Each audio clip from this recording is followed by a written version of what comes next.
How often do you think we experience stories? Stories are just so prominent, well, anywhere. From bedtime stories that are read to us as a child to the most complex, overarching narrative masterpieces. With a million moving pieces, characters, wars, cities, and more, stories exist everywhere. And the best part of a story is its purpose. Every story has one. Even stories that claim not to have a purpose is in itself its purpose. Every story has meaning, from the simple to the complicated. And the complicated is a good way to describe today's Webtoon original series, The Wrath and the Dawn. A fantastical and unique series about an emperor and a queen. The Wrath and the Dawn is a fantastical and unique story about a terrifying emperor who seemingly kills every person he marries before sunrise, and a queen who willingly volunteers to be his wife and secretly plans to kill him for taking the life of his dear friend. There we go, a little more unique now. The story itself really involves stories, myths, legends, history, tales, whatever you want to call them. This series really likes to use stories as an integral part of its story. As our main character, Scheherazade, tends to use them in rather clever situations. You see, a large aspect of the story is the mystery of the murdered girls. Every time a woman is chosen to be the bride of our Emperor Khalid, they never seem to last past sunrise, which is actually the name of the webtoon.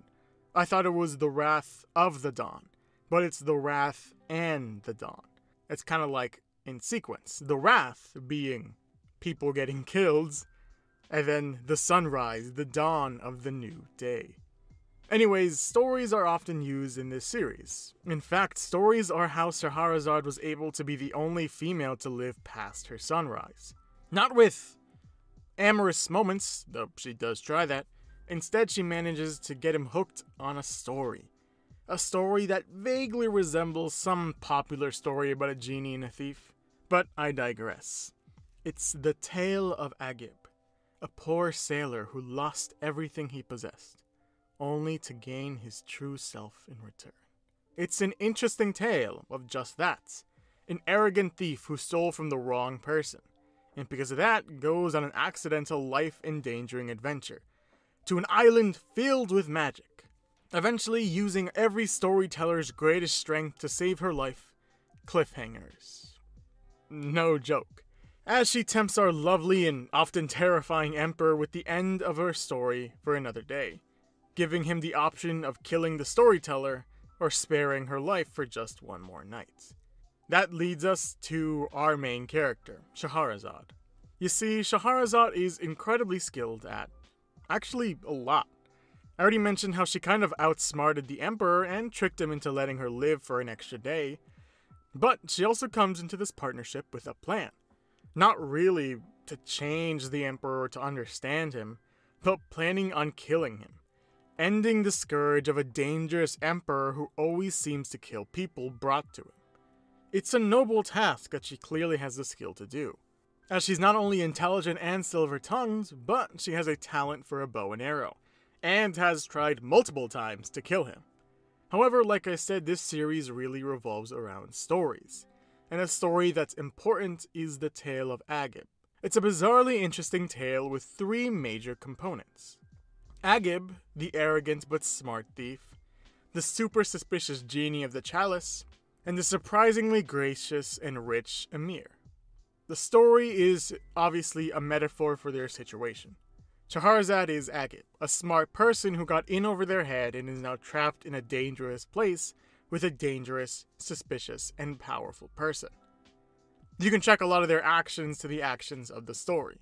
The main character goes on an adventure that doesn't guarantee their survival, them being tempted by their location and forgetting their mission, to failing their objective but finding a new path that interests them more. The story is very similar to the series.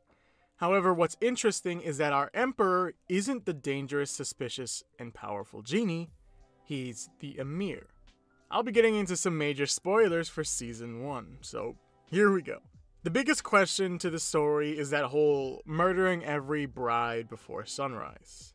It was a big reason why many of us, or at least why I, was pretty unsure about our emperor.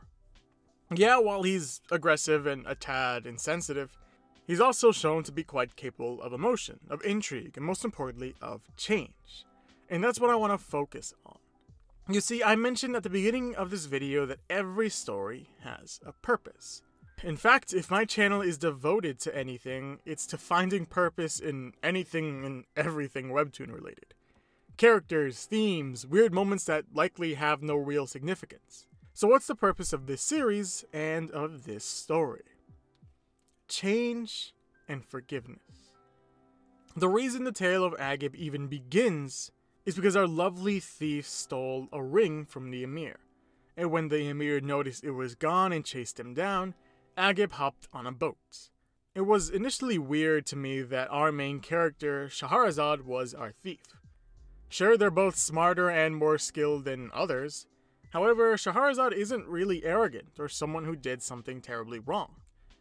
Well, not at first, but she kind of is. She believed that she can kill a skilled and incredibly dangerous emperor and get away with it. Also, the emperor. Why would he have been the Emir? In the story, he's the one who forgives Agab. Wouldn't Shahrazad forgive the emperor?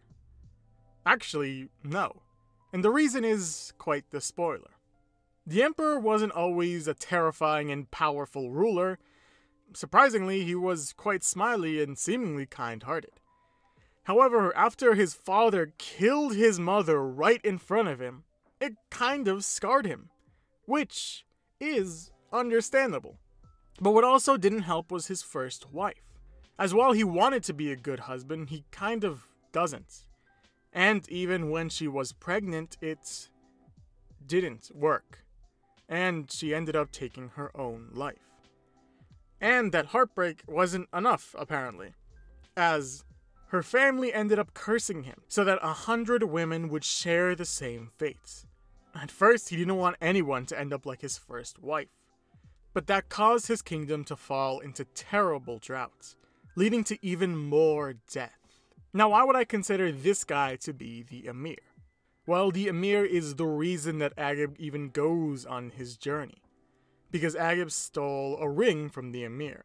Not just any ring, the ring from his late wife. Forgiveness and change. The Emir eventually finds Agab but pretends not to know who he is. They eventually grow close enough to become friends, family even. And while Agab feels awful that he stole something from his precious friend, he uses his last wish from the genie, not for riches or for love, but for his friend, looking to correct his mistake. And when he does, when he finally puts someone else before himself, is when he finds something better than what he was looking for.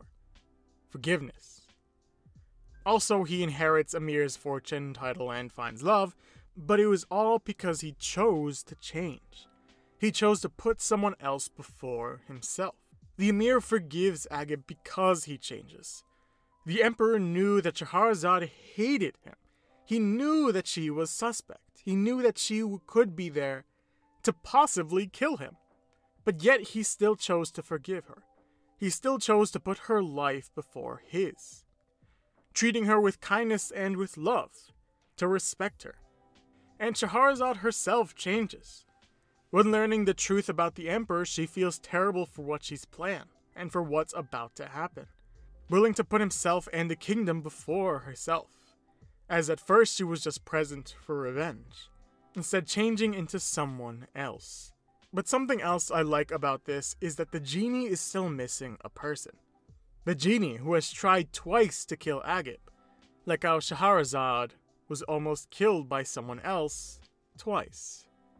This story isn't super great for our lovely Emperor's life, however I still think it's important. We have problems with change and forgiveness, believing that people can't change for the better, and while we want to forgive, I'm sure many of us still have grudges we're holding on to. And it makes sense, we're only human. But I think these stories are teaching us to become better, to be more forgiving, and to be open to change. I think that's one of this story's purposes. But that's all for today. So, like always, thank you for watching, and I hope I'll see you next week. Take care.